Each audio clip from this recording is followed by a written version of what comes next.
Night fell upon the wall, and only the cold glow of the moon illuminated the forbidden blade. The soldier held the saber with both hands, not an ordinary weapon, but a blade that no man should carry. Forged in secret, hidden from emperors, feared even by generals, it left behind an almost supernatural hum, as if the metal itself were whispering. When the enemy advanced, the blow was swift, silent, devastating. The body fell before the sound of the blade faded. These are the forbidden weapons of ancient China, blades so lethal that they were hidden, banished, and almost forgotten by history. Long before gunpowder, uniformed armies and imperial wars shaped the East.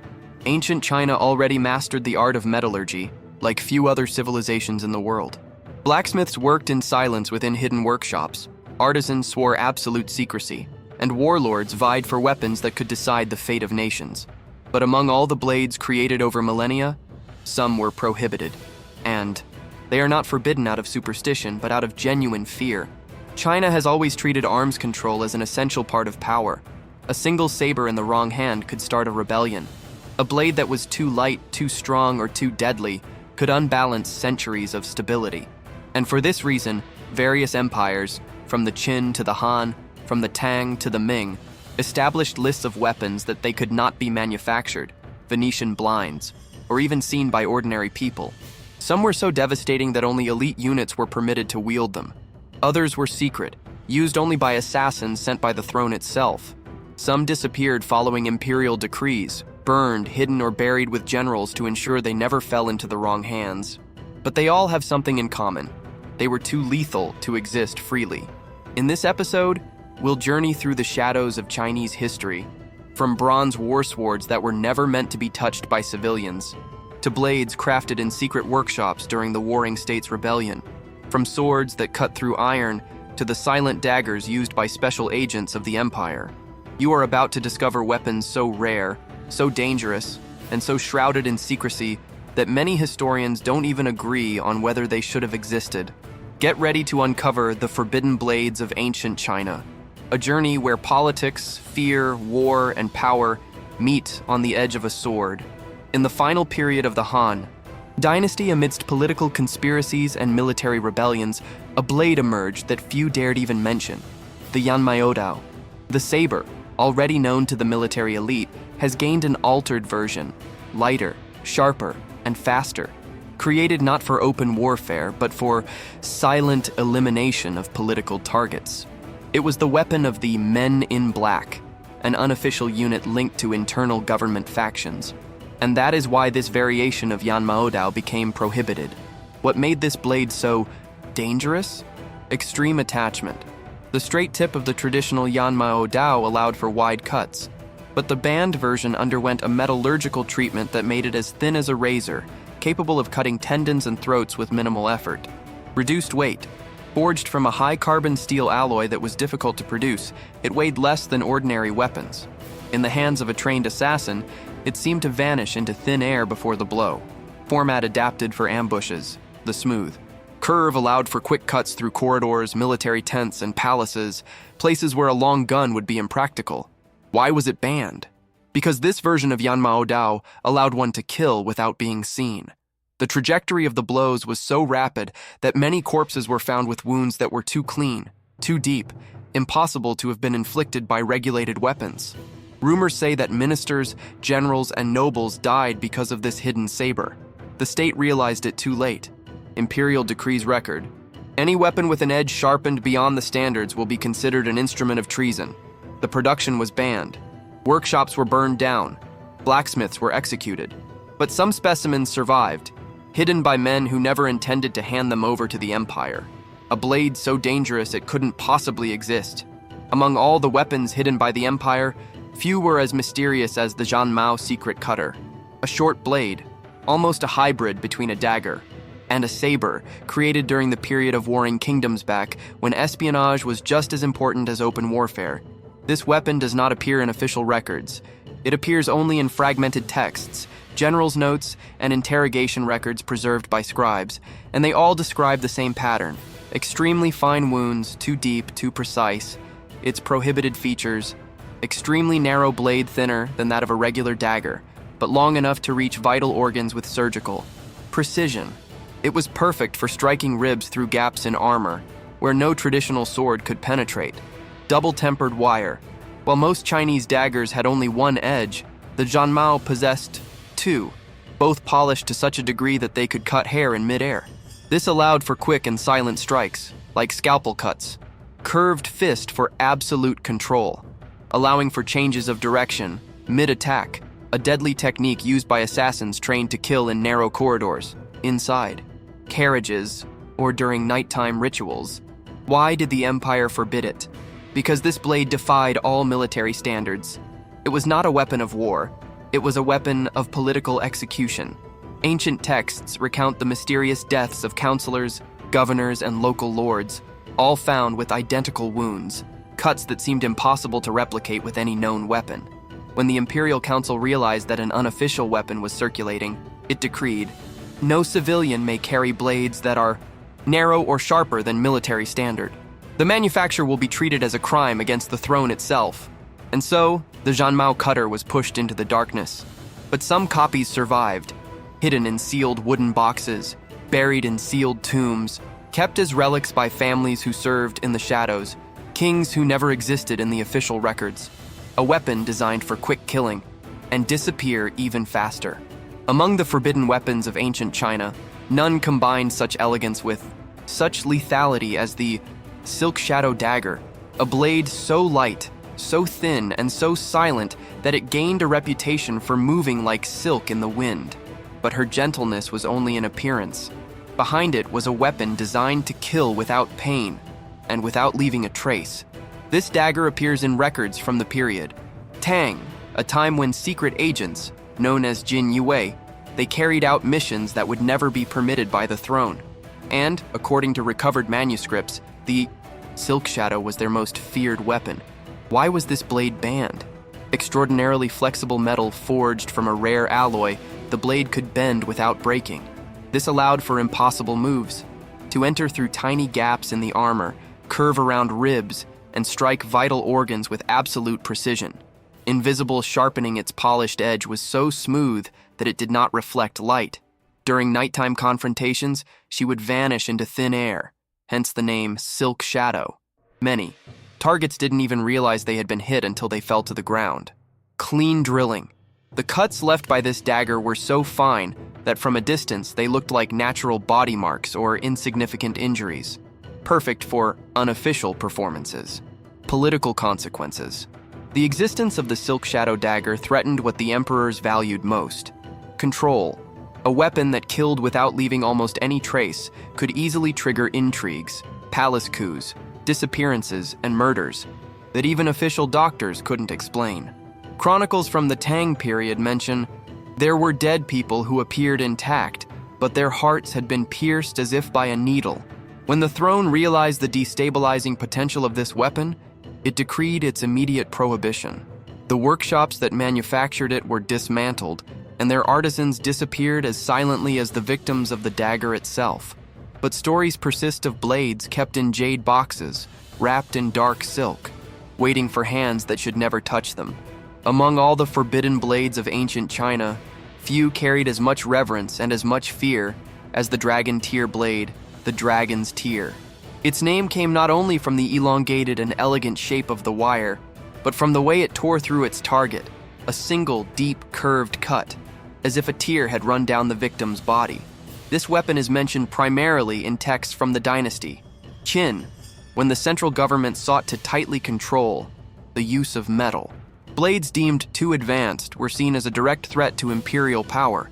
Dragon tear was one of them, characteristics that made it banned multi-layered forge. The blade was created with dozens of folds of steel and iron, producing a wavy pattern similar to that of a feather or scale. This process not only made it visually stunning, but also made it incredibly durable and flexible, far surpassing standard military swords. Designed curvature for pull cuts. The dragon tear didn't need much strength. A simple lateral movement with gentle traction would open long, deep gashes, wounds described by doctors of the time as impossible to suture. Asymmetrical thread. The blade had one extremely sharp side and another slightly thicker side, allowing for alternating between clean cuts and impact blows. This duality gave the user a deadly advantage in close-quarters duels. Why did the Empire banish her? Because the Dragon Tier blade allowed that a skilled warrior could easily defeat ordinary soldiers, even when outnumbered. She disrupted the balance of power. Old documents state, a blade that can defeat a squadron should not exist outside the hands of the throne. But there was another reason, a more hidden one. The Dragon Tier began to be used by dissident groups, especially trained swordsmen and assassins operating outside of Imperial control. Reports from the insurgencies show guards found with long, bent-over wounds, as if a single blow had torn their bodies, apart from side to side. When the Qin government realized the weapon was spreading, it ordered the destruction of all known Dragon Tier blades, and the execution of any craftsman capable of reproducing them. But, ironically, this act only increased the myth. It is said that some were buried in the tombs of renegade officers, protected by traps and sealed with talismans so that they would never be touched again. A blade so perfect, it shouldn't exist. Among all the forbidden weapons of ancient China, none was as strange, as improbable, and as feared as the Whispering Wind Saber, or Saber Wind Whisperer. His name was not a poetic metaphor. Reports claim that when swung in the air, this saber emitted a sharp whisper, almost like the sound of bamboo being cut by the wind. Some believed it was superstition. Others believed the whisper was a warning that the weapon had been forged beyond what was permitted. But one thing was certain, it was forbidden by Imperial law. Why did this lightsaber become so feared? Extremely thin and long blade, almost as thin as a metal guitar pick, but surprisingly durable. The reduced thickness decreased air resistance, allowing for quick, fluid, and virtually silent strikes, except for the characteristic whisper that made it famous. High elasticity. The metal could bend slightly during horizontal strikes, creating wide, elastic, and deep cuts. This flexibility caused the saber to slide through the flesh, instead of locking in place, producing injuries that were very difficult to predict and impossible to completely block.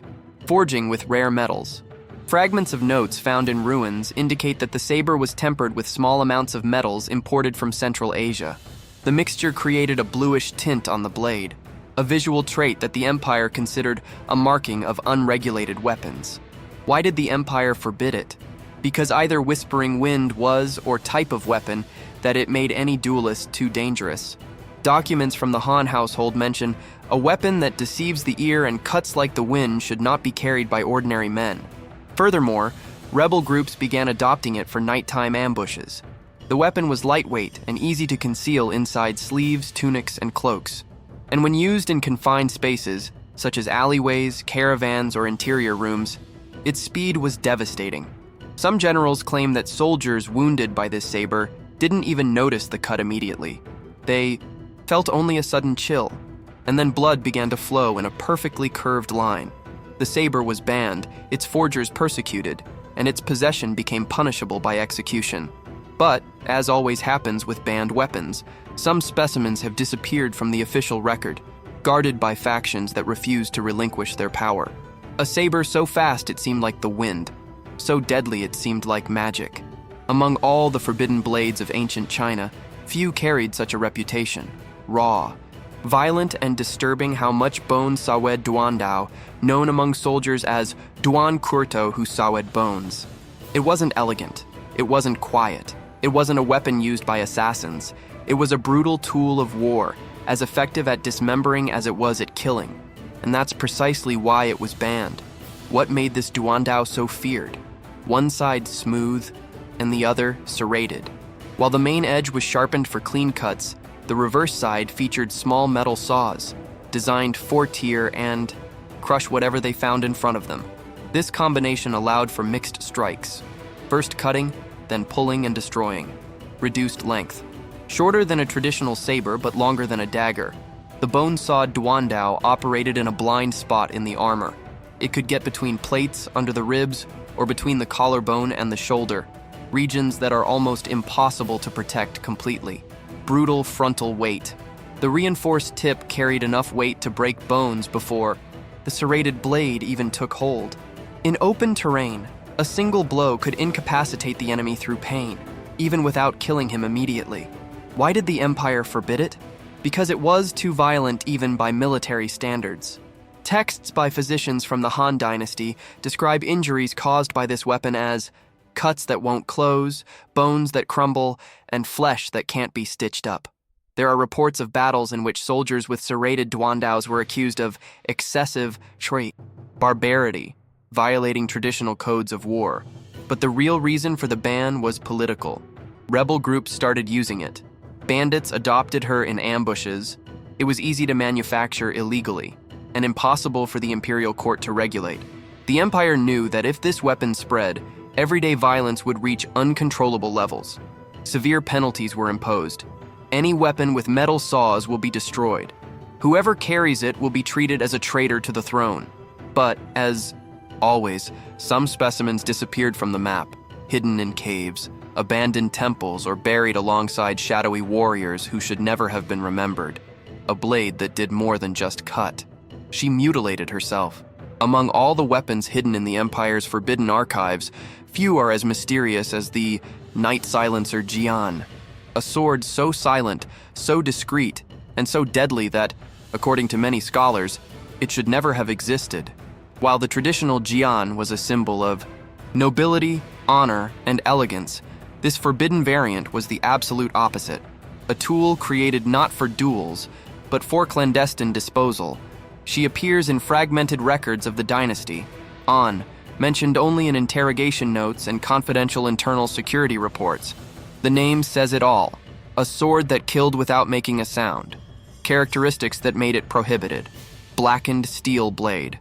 Unlike the typical silvery sheen of Jian, Night Silencer received a layer of chemical treatment that darkened the metal, making it almost invisible under low light. An assassin could approach without the weapon reflecting off the moon or lamplight. Vibration dampeners in the cable. This unusual innovation absorbed the impact of the blow and prevented the characteristic metallic sound of swords. The Empire considered this technique extremely dangerous. It allowed for killing indoors without alerting nearby guards. Reinforced tip for fast drilling. Unlike ceremonial Jian swords, this version had a needle-sharp point, designed to pierce light armor and penetrate between ribs without resistance. Ultralight forge. The reduced weight allowed for almost invisible movements. A trained assassin could attack multiple times before the victim even understood what had happened. Why did the Empire banish her? Because it was the perfect weapon for coup d'etat. A military report from that time describes, with this sword, a single man can wound 3 before the first one cries out. It began to appear in rituals of betrayal, internal court conflicts, and assassinations of high-ranking officials. The Sui court quickly realized that no palace would be safe as long as that blade existed. The response was immediate. Destruction of the workshops involved, the arrest of the artisans, and a decree that classified any darkened Jian as a weapon of rebellion. But repression did not make the sword disappear. On the contrary, she plunged even deeper into the shadows. Some versions were found, centuries later, hidden in false walls of abandoned temples, wrapped in dark silk as if awaiting the moment to be wielded again. It was the conspirator's blade, the sword of one who killed without announcing their presence. A weapon so silent that the Empire itself feared its sound, precisely because it didn't exist. If there is one weapon that reveals the most hidden and unofficial side of the Chinese war, it is the Moon Shadow Hook, a curved hybrid blade, forbidden and feared, created to capture, cut, and control the enemy all at once. Few people knew of its existence. Even fewer survived after seeing her in action. This weapon appears discreetly in documents from the end of the dynasty, Tang, especially in accounts involving covert operations against rebels and deserters. The reports describe strange wounds as if the body had been grabbed by something sharp, pulled, and finally torn apart. No ordinary saber could do that, but the Moon Shadow Hook could. What made this weapon prohibited? Curved and aggressive inner blade. The Moon Shadow Hook had a sharp, inward-facing hook designed to capture the enemy, fasten clothes, pull shields, or lasso joints. Once captured, escape was nearly impossible. Tapered tip for piercing strikes. The hook's tip functioned like a stiletto. It could pierce the abdomen, armpits, and groin, vulnerable areas where traditional armor did not provide complete protection. Lightweight handle for quiet handling, perfect for quick attacks in alleys. Narrow corridors, wooden sidewalks, or inside carriages. The reduced weight allowed for combining cutting movements with unexpected pulls, used to immobilize before killing. This weapon not only killed, it dominated. It was a tool for capturing targets, unbalancing soldiers, and tearing off pieces of armor. That's why it was so useful to Imperial agents, and so dangerous if it fell into the wrong hands. Why did the Empire forbid it? Because the Moon Shadow Hook represented something terrible: complete control of the opponent with minimal force. It was ideal for interrogations, illegal operations, and clandestine kidnappings. When rebels managed to steal some of them and began using them for kidnappings and silent assassinations, the government realized that the weapon had crossed all boundaries. A document from the Tang court records: a blade that binds and kills like a shadow cannot exist among the people. The imperial decree ordered destruction of the forging dies, execution of the blacksmiths involved, immediate recall of all known specimens, death penalty for anyone found carrying a sharp curved hook. Of course, not all of them were recovered. Some disappeared into the underground of walled cities, passed through the hands of independent assassins, and resurfaced in nighttime massacres that were never officially recorded. A weapon that did more than just cut. She captured the enemy's soul before the final blow. Among all the forbidden weapons of ancient China, few inspired as much fear as the set known as Phantom Vein Shuangdao, a pair of curved blades used together, swift as snakes and silent as ghosts. Reports say that when moved by trained hands, they left such a fine and precise trail that it resembled veins opened by one's own shadow, hence the name. Traditional Shuangdao were already formidable weapons, but the banned version was something completely different. A double weapon created not to confront soldiers, but to eliminate important men, targets who could not be left alive. These blades surface in secret archives of the dynasty, Song, buried in internal security reports that should never have been leaked. Scholars call this weapon the Twins of Death. Why were these blades banned? Asymmetrically mirrored forge. Each blade had a different curvature designed for combined movements, one opening up the defense, the other getting into impossible angles. The Empire deemed this technique too advanced for civilian use. Double, crossed strands. The blades had microdentures almost invisible to the naked eye, capable of tearing through muscles and tendons with cuts that appeared smooth. Injuries caused by phantom veins were described by doctors as double lines impossible to close. Hollow and silent fists. The interior was filled with shock-absorbing material, eliminating impact and vibration sounds. This allowed the user to attack without any metallic noise. Movement impossible to predict. The fighting style involved quick spins, crosses, and simultaneous cuts, a controlled chaos that left the enemy with no chance to react. Why did the Song government ban them? Because this weapon transformed any skilled man in a threat to the throne. Official reports describe murders committed with such precision that the bodies appeared to have been stitched together inside out. The Empire concluded that no Imperial guard could protect important officials as long as these blades existed.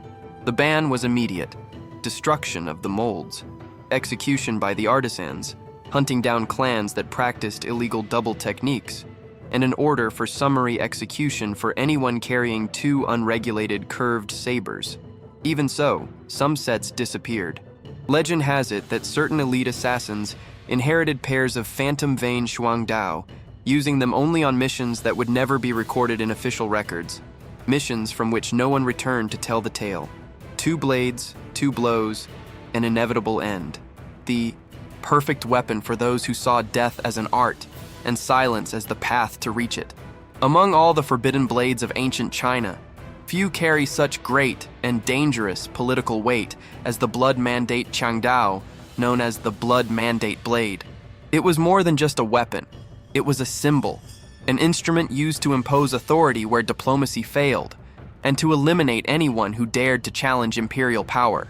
This sword appears in dubious records during the turbulent transition between dynasties. Hendask 4. According to hidden texts, it was created to serve officials with life or death authority over entire regions. His name, Blood Mandate, derives from the dark role he carried. Wherever it was drawn, someone was bound to die. What made Blood Mandate Changdao so feared? Extremely rigid and incredibly long blade, more rigid than traditional Jian swords, longer than ordinary swords, The Qiangdao allowed for direct and deep strikes, ideal for quick executions, especially in public settings, in front of crowds.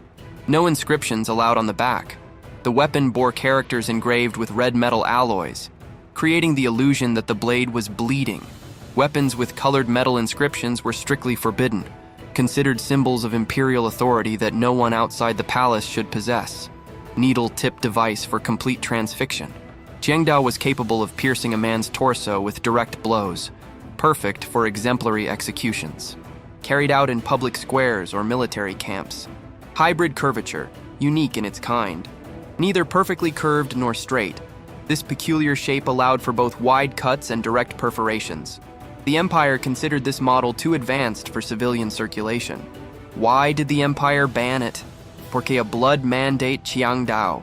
It gave any officer the appearance of supreme authority, and that was dangerous. There were instances of regional generals ordering executions using these blades without imperial authorization. This created political tension, instability, and fear, the exact opposite of the control desired by the court. A decree from that time states, "No man outside the throne can wield the blade that commands death." When the dynasty restructured, all the Qiangdao were collected and destroyed. Blacksmiths were forced to swear that they would never reproduce the model. Any records about the technique were burned, but as always, some escaped, guarded by military families, buried with rebel generals, hidden in abandoned temples. A weapon that did more than just kill. It determined who had the right to kill. Among all the forbidden blades of ancient China, none is as shrouded in mystery and exaggeration as the dreaded celestial breaker Dao. According to some historians, it was merely an experimental weapon. For others, it was such a dangerous project that the Empire itself ordered its demise. But what about the legends? It was the blade that he broke armor as if it were pottery. Celestial Breaker appears in the transition files between periods, appearing in 6 dynasties, when civil wars devastated the territory. In this chaos, independent blacksmiths began creating extreme weapons that completely ignored imperial decrees. The Celestial Breaker was the most feared among them. What made this blade forbidden? Double thickness in the frontal region.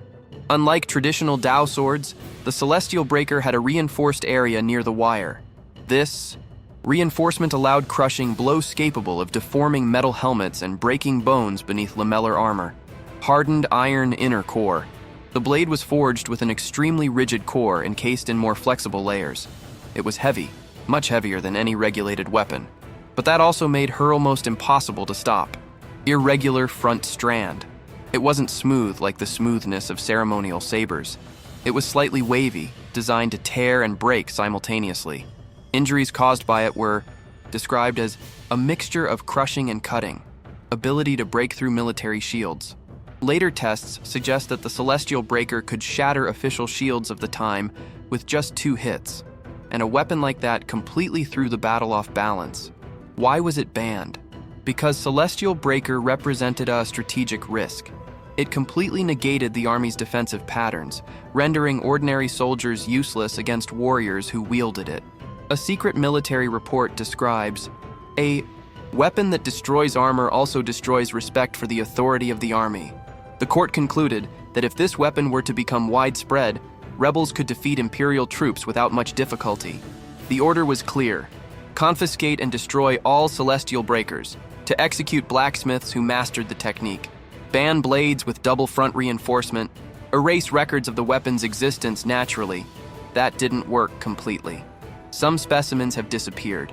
One of them was said to have been buried with a renegade general, another one hidden in a mountain fortress, and there are rumors of a third, preserved in an isolated Taoist temple, kept as a relic from a time when metal defied the heavens.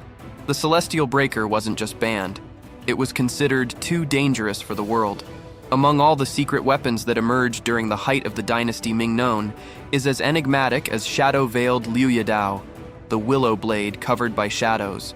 Its name sounds poetic, but its story is anything but delicate. This was a version unofficial, a modified and absolutely forbidden version of the classic Liu Yadao, the most important curved military saber of the time. While the standard Liu Yidao was used for cavalry, infantry, and patrols, the shadow-veiled version was created for something far more sinister: silent elimination of political and military targets deemed too sensitive for public execution. It was not used on the battlefield. It was used in the shadows. The forbidden characteristics of shadow-veiled blade darkened with secret chemical oils. Unlike the traditional Liu Yidao, which was bright and visible from a distance, the forbidden version was dark, like rusted iron. This treatment absorbed light, ideal for nighttime operations. No regulated saber could have that finish. Sharper curve for quick cuts. The greater curvature allowed for circular cuts in enclosed spaces, perfect for tents, corridors, concubines' quarters, and inner, palace chambers. The cuts were long, clean, and deep, reduced thickness at the tip. This made the tip extremely light and fast, capable of piercing throats, ribs, and gaps in armor before the target even noticed it approaching. Reports described deaths where the body simply went black. Silent cable with raw silk cords designed to be quiet. Not even the friction against the metal produced any sound. Perfect for infiltration. Why did the Ming Empire ban this weapon? Because she was too perfect. For internal conspiracies. The shadow-veiled Liu Yidao began appearing in the deaths of eunuchs, military officers, and even minor members of the Imperial family. The wounds didn't match those of regulation weapons, but were clearly the work of a professional blade. An Imperial decree records, "He who wields a darkened Liu Yidao seeks to overthrow the dragon, not to serve it." Logo: possession prohibited, manufacturing treated as treason, immediate execution for any blacksmith involved. But versions of this blade continued to be forged in secret by political factions, occult societies, and groups of professional assassins linked to high-ranking eunuchs. It was a weapon designed for a single mission: to kill an important man and disappear just as quickly. The Liu Yidao of the Veil of Shadows did not reflect the light. It reflected the true nature of the court, a place where every blow was silent and every shadow concealed a blade. Among all the forbidden weapons of ancient China, few provoked as much political horror as the poison wicked Tang blade, a short, hidden blade created not only to kill, but to make it clear that death was not natural. This weapon emerges from the secret archives of the transition between dynasties, Tongyan 5 dynasties back, when poisonings and clandestine executions were as common as real battles. The poison wicked blade was officially classified as instrument of profane death. Officially, it shouldn't exist, but in the shadows, it was one of the Empire's most feared weapons. What made this blade forbidden? Internal channel for toxic substances. The blade had a tiny groove designed to store thick poison, usually derived from toxic plants from the Shu Mountains. Upon penetrating the skin, the venom was pushed into the wound, causing death within minutes. Asymmetrical wire to keep the poison inside. Unlike common weapons, whose smooth edge could disperse poison, this blade had micro-textures designed to retain the liquid even during rapid movements. A piercing point designed to deliver the poison. It wasn't designed for large cuts. It was made for a single blow, direct, fast, deep, enough to break the skin and ensure the venom did its job. Too small to be tracked. The weapon was about half the size of a regular dagger, perfect for concealing in sleeves, at the waist, inside shoes, or in the cuffs of tunics. Why did the Empire ban it? Because it was a weapon that it eliminated any possibility of judgment. It was used for A. Assassinations that changed history. Entire governors died during banquets. Generals fell ill seemingly from illness. Ministers whose blood darkened without any visible injury. An internal report from the Tang court states, "The blade is small, death is inevitable, and the culprit invisible." When the court realized that rebel groups were acquiring copies of the weapon, it decreed death penalty for any forger of this type, torture and execution of artisans who knew the technique, immediate confiscation of any blade smaller than the regulated standard. The repulsion wasn't directed at the blade itself. It was because she made it so. Anyone capable of killing a high-ranking officer with a simple touch, without a fight, without a chance to defend oneself, without witnesses. But of course, the poison wicked blade did not disappear. It only became even more secretive, passing through the hands of hidden societies, trained courtesans, highly influential eunuchs, and agents who lived between loyalty and betrayal. a blade too small to be seen, but deadly enough to bring down an empire. Among the forbidden blades of ancient China, few carry such visceral symbolism as the Crimson Crescent Yuedao, the Crimson Crescent. Its name did not come from its curved crescent moon-like shape, but the way she left the ground, stained in a crescent shape with blood. The standard Yuedao, a wide, curved blade used by heavy infantry, was already deadly, but its banned version, created clandestinely during the period Yuan, it was something completely different. A weapon so destructive that the empire considered its mere existence a risk to military stability. Why was Yuedao banned? Excessively wide blade. The Crimson Crescent was much wider than the military standard. This increased the impact of the blows to the point that, to break collarbones through the armor, to crush shields with a single blow, and tear off limbs with lateral cuts. This behavior was considered too wild for regulated use. Cruel tapering on the inner edge of the curve. Instead of being uniform, the thread on the inner edge was extremely thin, almost invisible. This allowed the weapon risk more than it cut, creating deep, irregular wounds that caused instant bleeding. Weight concentrated at the top. The deliberately tilted balance made the blade's descent devastating. A vertical blow could split open a torso from the collarbone to the navel. The Empire classified this as inhuman, strength for a single blade. Used in unofficial executions, reports indicate that military factions began using Crimson Crescent to eliminate deserters and opponents within the army itself. This generated political chaos and distrust among the generals. The real reason for the ban Yuedao was too effective. A confidential document from the Wan court states, "This blade doesn't kill soldiers. It destroys trust." Warriors who wielded it became virtually unstoppable in duels, and its ability to decapitate, amputate, and crush with a single blow terrified even allies. The Imperial decree ordered destruction of all Crimson Crescent Yuedao, execution of the blacksmiths involved, arrest of any officer who used it without authorization, and an absolute ban on curved blades exceeding the regulated size. But, as always, some disappeared. It is said that certain secret societies preserved the weapon, using it only in internal punishment rituals, where the spilled blood formed the same shape that gave the weapon its name, a crimson crescent on the ground, a blade designed for cutting. It was banned because it cut too much.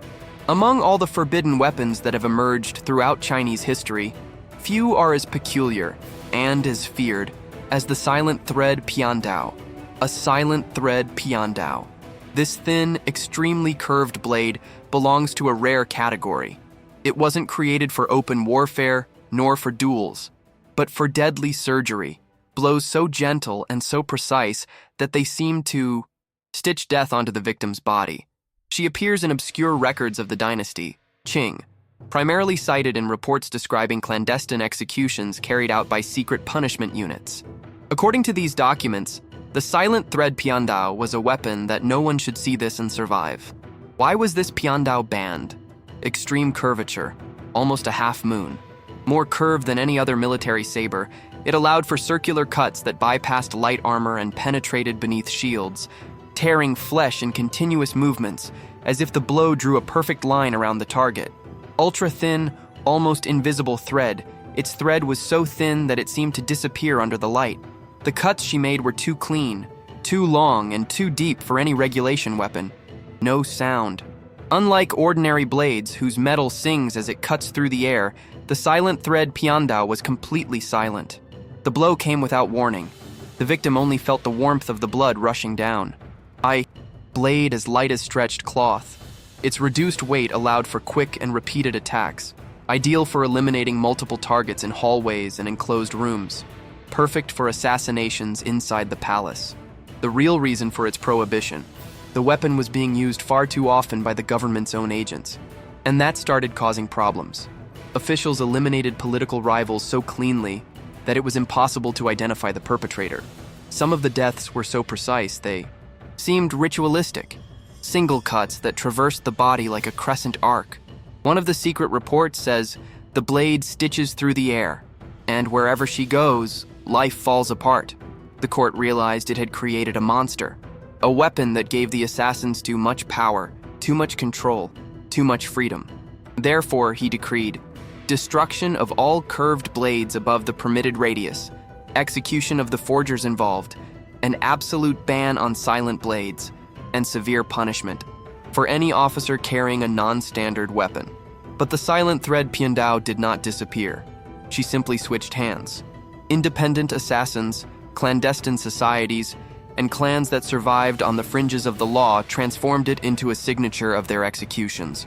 A blade too beautiful to exist. It's too deadly to be allowed. Among all the forbidden weapons of ancient China, none causes as much astonishment among historians as the dragon bone execution spear, a weapon that defies the boundary between spear and blade, between public execution and covert assassination. It was not used on the battlefield. It was not carried by ordinary soldiers. It was reserved for clandestine executions, carried out outside of official records. Its name, dragon bone, came from two factors: the shaft, reinforced with rare alloys, and the sharp tip that resembled an elongated vertebra, curved, strong, and lethal. This weapon makes a discreet appearance in late scrolls from the dynasty. Eastern, Wath, Han, always associated with men tasked with eliminating dissidents without leaving traditional sword or saber marks. She was the ideal choice when the Empire wanted death to appear, natural, accidental, or mysterious. What made these spears so forbidden? Hybrid tip, half blade, half stylus. The dragon bone didn't pierce like a regular spear. It went in and tore at the same time, creating irregular internal injuries that confused doctors and made the cause of death difficult to determine. Silent and flexible stem, constructed with layers of tempered bamboo and metal, it absorbed impact without producing sound. Blows to the body didn't sound like attacks. They sounded like falls, stumbles, or accidental collisions. Deep and targeted drilling. The curved shape of the tip allowed it to reach vital organs at unusual angles. Between the ribs, through the armpit, through the collarbone, under the protection of the back. A deadly technique used by agents who needed to kill discreetly in confined spaces, ability to leave few traces. The external wound seemed small, but the internal damage was devastating. The court feared this because it hindered investigations, even by the Imperial physicians themselves. Why did the Empire ban it? Because it was a weapon that was created not for justice, but for political convenience. Internal reports describe suspicious deaths of governors, generals, and diplomats, all marked by the same pattern: a small wound on the skin, but complete. Destruction of internal organs. A minister wrote, "Whoever wields this spear decides who dies, without witnesses, without screams, without a story." When the court realized that certain factions were using this weapon to eliminate rivals within the government itself, the throne decreed its absolute prohibition. Destruction of all spears with hybrid tips, execution by the artisans involved, arrest of the suspected agents, and the death penalty for any civilian who possessed such a reinforced rod. But as with all prohibited weapons, some dragon bone execution spears disappeared before the order was given. They disappeared into mountains, temples, secret passages, and underground chambers of the Imperial bureaucracy, a weapon designed to kill silently. It was banned because it killed too much, too fast, and too quietly to be controlled. Among the most enigmatic, forbidden weapons of ancient China, none defies military logic as much as the ghost lantern Guandao, a Guandao, Lanterna Phantasma. It was not used in open fields. It was not an ordinary infantry weapon, and it certainly wasn't created to demonstrate strength in front of troops. She was made for illuminant death, emerging discreetly from secret archives at the end of the dynasty. Song the Ghost Lantern was a modified and illegal version of the traditional Guandao, an imposing weapon used by generals and elite guards. But its banned version had a completely different purpose: execute important targets during the night in complete darkness. What made this Guandao so unique and so forbidden? Internal opening for embers or incandescent oil. Near the blade socket was a tiny compartment where embers were placed before the mission. This created a faint, reddish glow, illuminating only the blade, like a ghost flashlight. On night missions, the target would see the light, seconds before dying. Double-ended blade. Unlike the traditional Guandao, the banned version had two sharp ends, one for drilling and the other for wide cuts.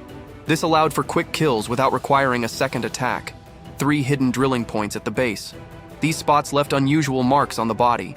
Small triangular punctures that baffled any subsequent investigation.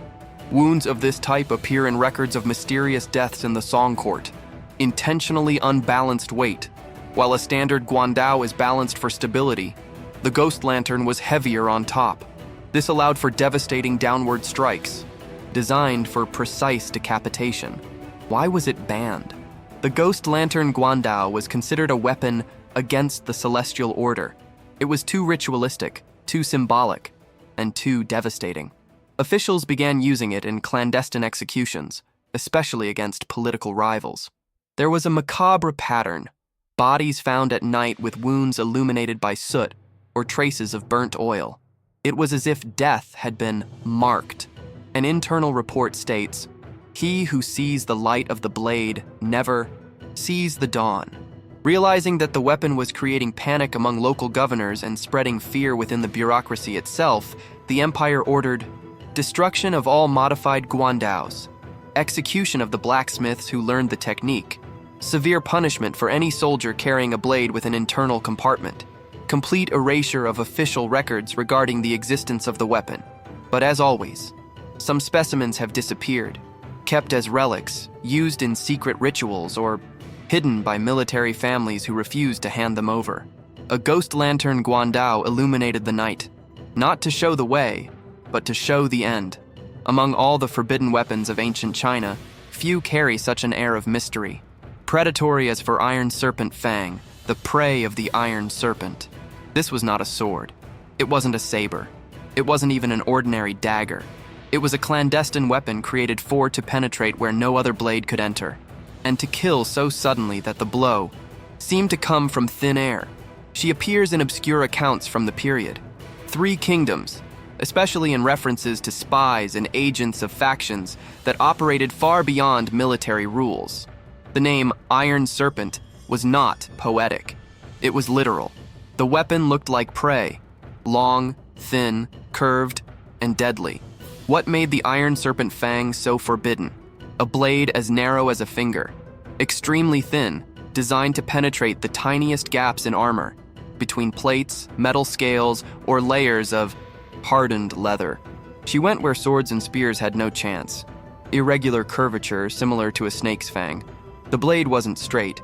It had a double curve, allowing penetration at virtually impossible angles, such as armpits, groins, and side ribs, lethal and vulnerable points. Hardened metal for deep drilling. The weapon could pierce through to the heart with a single swift movement. Reports describe soldiers falling dead without a visible cut. Perfect length for attacking crowds. 2. Long to be a dagger, too short to be a sword. It was ideal for infiltrating guards and attacking without the others noticing the blow. Why did the Empire ban this weapon? Because he completely ignored the rules of war. The Iron Serpent Fang allowed one to kill protected men, generals, commanders, diplomatic envoys, without noise, without a duel, without warning. It was a weapon of absolute betrayal. A secret document recovered from the Wei archive states, "There is no honor in dying by the serpent's prey, and no armor, not even divine, can stop her." There was more. It began to be used in political assassinations. The victims were found with minor, seemingly insignificant side wounds, but inside, vital organs were ruined. This led to regional courts demanding extreme measures: destruction of all double-curved blades, monitoring of blacksmiths who worked with narrow metal, execution of any soldier found carrying an unregulated weapon, elimination of clandestine training, schools linked to rival factions. But as always, some Iron Serpent Fangs disappeared from the record. It is said that groups of silent assassins preserved the technique, passed down only to initiates who swore never to reveal its existence. A weapon that attacked like a snake, and it killed like poison.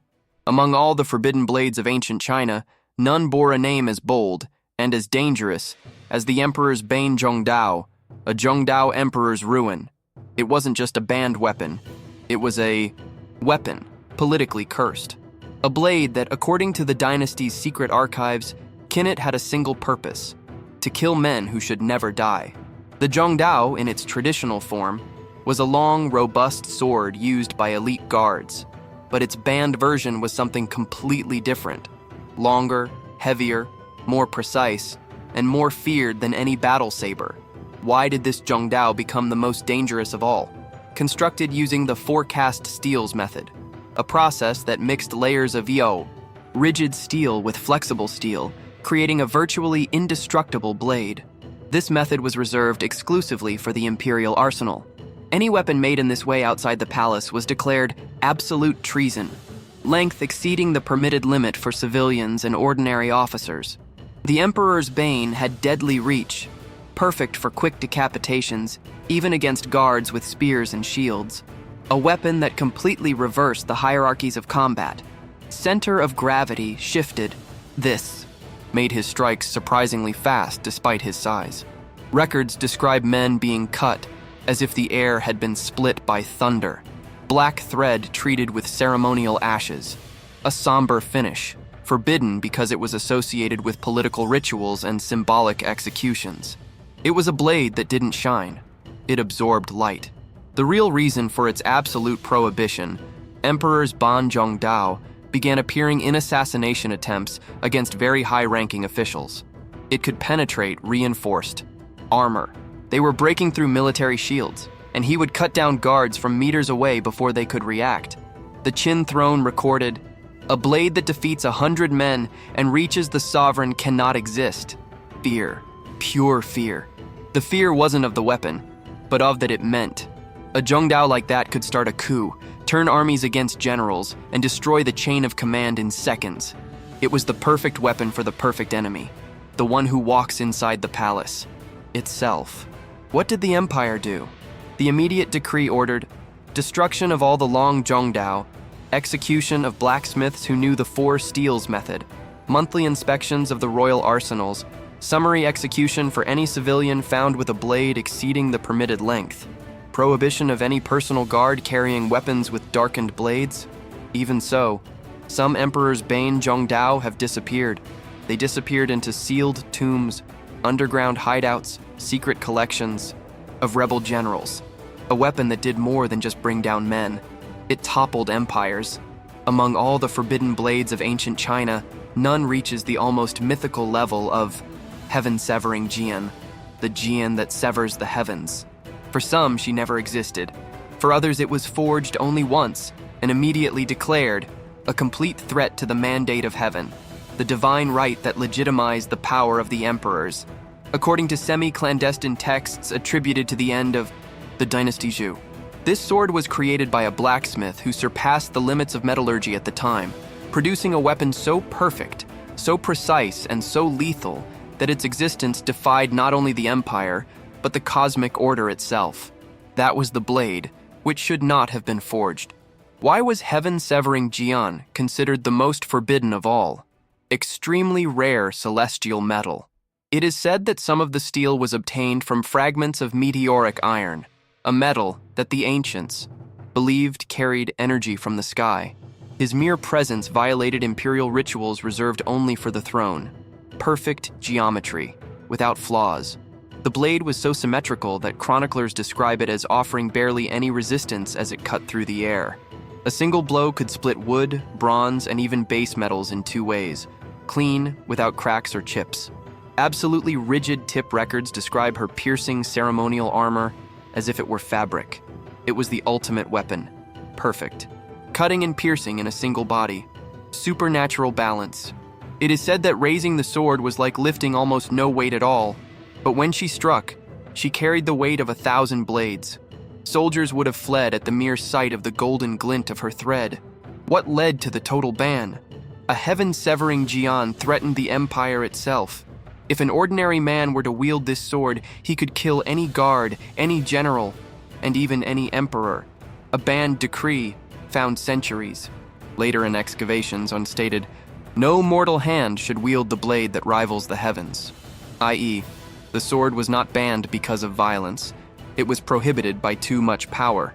After its creation, the throne commanded immediate destruction of the weapon, blacksmith's execution, banning of any technique that used meteoric metal, burning of records about its forge, persecution of anyone who claimed to have seen the blade.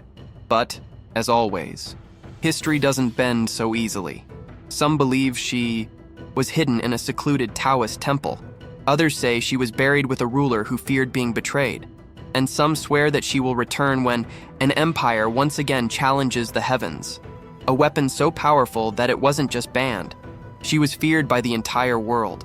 If you've made it this far, you've uncovered all the secrets, shadows, and conspiracies that the forbidden blades of ancient China have tried to hide for centuries. No blades and shadows, each weapon tells a story that the world has tried to erase. Support our journey in the shadows. Subscribe to the channel, leave a like to strengthen our brotherhood. Comment which banned blade surprised you the most. Share this video with anyone who loves hidden history and legendary weapons. More mysteries, more metal, more truths buried. In the end, the shadows always reveal what the Empire tried to silence.